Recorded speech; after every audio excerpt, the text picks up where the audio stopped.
Hello and welcome. We begin with a focus on Nigeria. President Bola Tinubu and the Nigerian military are concerned over the increasing Russian influence in the country as Moscow's clout grows in West Africa. In the latest, Nigeria's military chief held security talks with President Tinubu after Russian flags were waved and slogans favoring Russian President Putin were raised at anti-government protests in Nigeria's northern states. Nigeria's military chief has termed the act treasonous to the country's sovereignty. We don't have a leader, we are the leaders. Now we don't have a leader, someone is asking who gave us this flag. We sewed it ourselves. We don't like Tinubu, Tinubu must go, we want soldiers. All of us have seen it, where some foreign flags have been flown within the sovereignty of Nigeria, and that is totally unacceptable.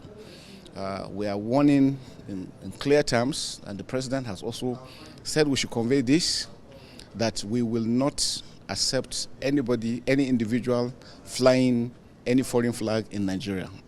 That is treasonable offense, and it will be viewed and treated as such. For those of them flying flags, if you see a lot of them are kids being pushed to do that.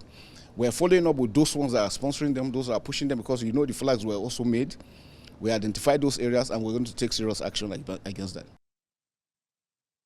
Now, Nigeria has arrested some tailors who allegedly made the Russian flags and also who the authorities call sponsors of foreign flags. Nigeria's Department of State Services is investigating the matter. It did not say how many tailors or sponsors had been detained. Russian embassy in Nigeria has already distanced itself from allegations that it is influencing the demonstrations in Nigeria. It denied responsibility, saying that the flags are personal choices of protesters and do not reflect any official position or policy of the Russian government. Pro-Russian sentiments have been growing in parts of West Africa. The junta-ruled states in the region, Mali, Burkina Faso and Niger, have already opened doors to Moscow for security partnership, severing ties with the West. Now the Nigerian government fears this influence in the region could spread in the country amid rising discontent among the people. On the 1st of August, Nigerian citizens launched the 10-day End Bad Governance protest against economic hardship and systematic corruption. These protests have mostly been led by the youth. The protesters have been calling on President Bola Tinubu to step down. The cost of living crisis in the West African country has been fueled by surging inflation, which is at a 28-year high. President Tinubu's economic policies have also pushed the local currency to record lows. According to rights groups, the protests have left at least 13 people dead nationwide. But the Nigerian police insist that only 7 died. Over 700 people, including journalists, have been arrested by the Nigerian military, and a curfew has been declared in at least 6 states in North Nigeria after reports of looting and violence. Nigerian security forces have been accused of using excessive force in the protests, and this seems to have dampened the protests. Few protesters showed up to mark the 6th day of protest. The protesters blamed this on fear of policemen who have outnumbered civilians. People are afraid. They are afraid of the military personnel seen on ground. I guess a lot of protesters are still hanging out here. But me, I'm out here, I'm standing here, I'm here to pray. It's my right. It's my civic right. I'm here. And I've not ever received one dividend of democracy ever since I've gotten to know myself as a man in this country. And it's not done. The police are not protecting us. The police are against us. Today I came to this place and I heard that the police is chasing people away from the protest ground. These are people that are trying to that are meant to protect our rights. Why are they chasing us away? We are not violent. This protest has been going on since Wednesday and it has been peaceful. Please, let everybody come outside. We are here. The police is more than even the masses that are around. Despite President Tinubu's call for dialogue and suspension of the protests, Nigerians say he failed to address any of their demands. So they vow to continue protesting. But now the Nigerian government and the military stare at a bigger potential threat of Russian influence. Now, for more on this, we have with us Chidi Ugwu, a professor at the University of Nigeria in Nsukka, and he joins us live from Nsukka in Nigeria. Thank you for being with us, Professor. I'll jump right in. Nigeria's military chief held a security meeting with President Bola Tinubu after the Russian flags were waved at the protests. What details do you have about this meeting and also about the so-called sponsors who were involved in promoting the Russian flags during the demonstrations? Okay, thank you very much for having me. I'll be lying to you if I say I have details of a security meeting that the president held with his security chiefs. Some of the briefs will be state secrets that they will guard.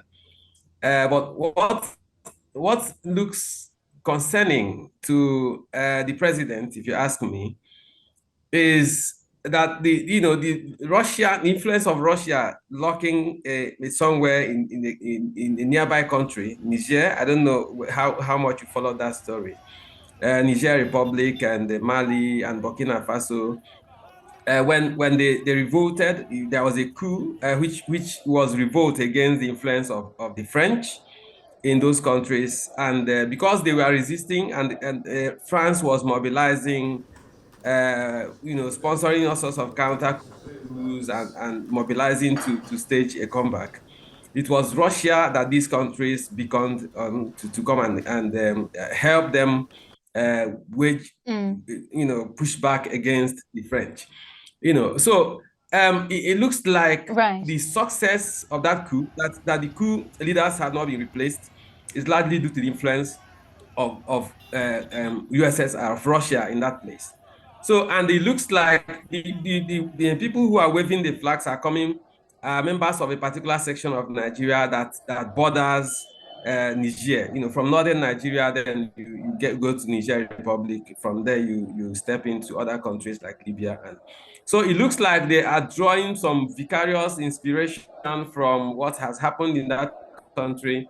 And because the news coming out of Niger and those areas look very cheering, since they regained freedom and pushed back against the French with the influence of Russia, it looks like the fortunes of those countries are beginning to turn around. And it looks like that's the kind of dream that these people are trying to pass across with the flag.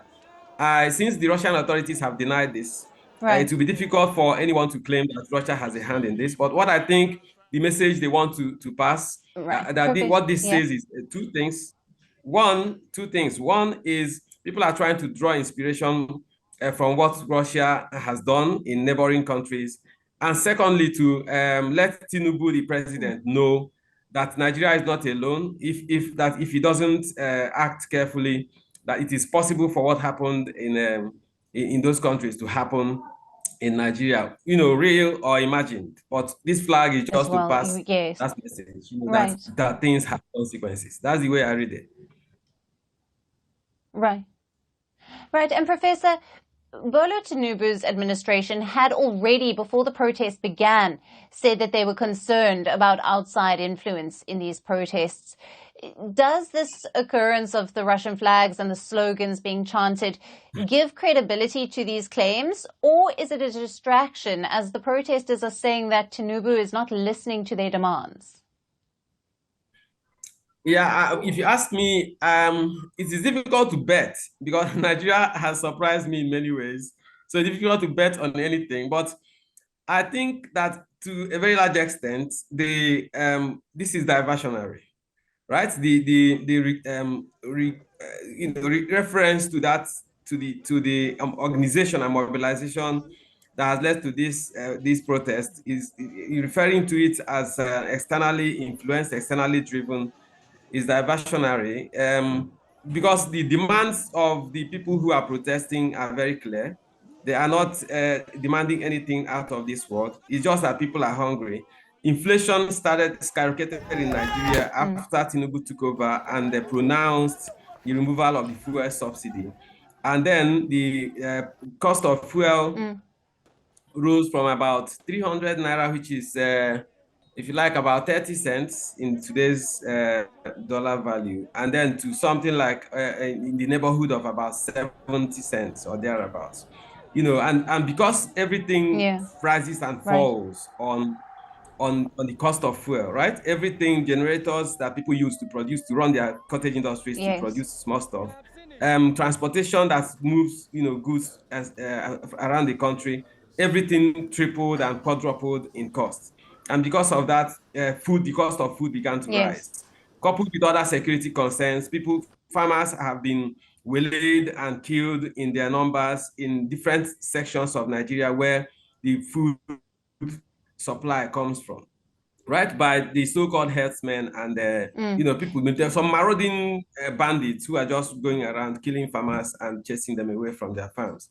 Have conspired with the cost of transportation to shoot the prices of goods, of basic things that people need, over the roof. And so people, because of the difficulty in surviving this trend of things, it was easy to mobilize people to come out to protest. I don't think that external influence has any hand in this. It is the policies that Tinubu has championed, the policies that he pronounced immediately he took over, and the fact that they keep living large. The president still maintains a retinue of jets and private jets for the presidential fleet, and the motorcade of the president is longer than 1,000 meters. The vice president's building was reconstructed with an amount that is over $10 million. Professor. And all sorts of opulence that people have noticed, in the context of the rising hunger, rising inflation, rising unemployment. So that's why it was possible for people to be mobilized against all odds, because Nigerians have come to fear the security forces so much that calling people out to protest is like a death sentence. But that people were able to go for broke and to come out to stage it is something. Sorry, go on. And Professor, just quickly before we let you go, the protesters have pushed forward with this End Bad Governance demonstration. It's planned until the 10th of August. How will the Tinubu government be affected by these protests going forward in terms of the broader socio-economic challenges facing Nigeria as you've laid out there? Yeah, I think that the Tinubu government will find it very difficult to wrap their heads around what is going on and to know how to come out of this. What has happened is that even the speech that Tinubu made doesn't show that he's running a government peopled by individuals that will sit down to think of the broader socio-economic and implications of what is going on, Yes. So what I think might begin to happen is that the protests will escalate because people have been killed in parts of the country where people do not fear death. In the north of Nigeria, who have been socialized, a lot of them are Muslims who it's easy to mobilize them for mass action. So the cost of food, the cost of things will continue to increase. And I don't see Tinubu and his team coming up with any policy reactions that will be able to address these issues, because what I have heard from his speech and from pronouncement of members of his government is that they are trying to control the symptoms of this protest, instead of facing what led to the protest in the first place. I don't see any improvement. I don't see anything happening. It's difficult to predict how Nigeria will go from here. Right. Professor, thank you very much for being with us on Firstpost Africa and for your valued insights and analysis on the latest coming out of Nigeria. Thank you very much. The pleasure is mine.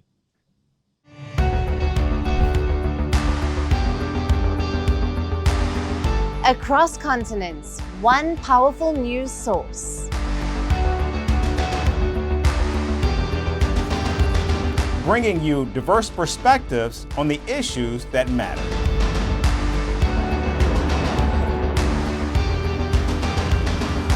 We go beyond the boundaries to give you that little extra about every sporting moment.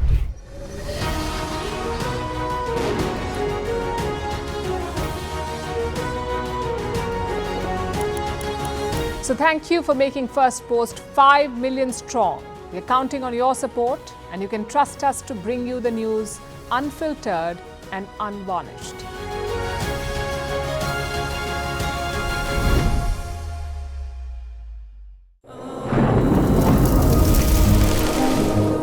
Climate change is on our doorstep.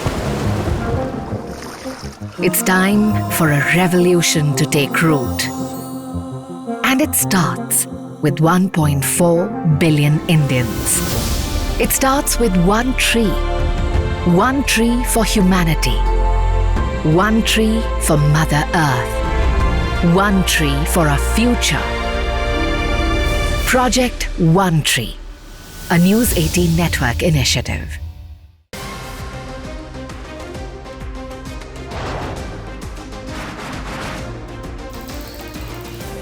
On this today, the T20 World Cup bandwagon has moved across to the West Indies. What can we expect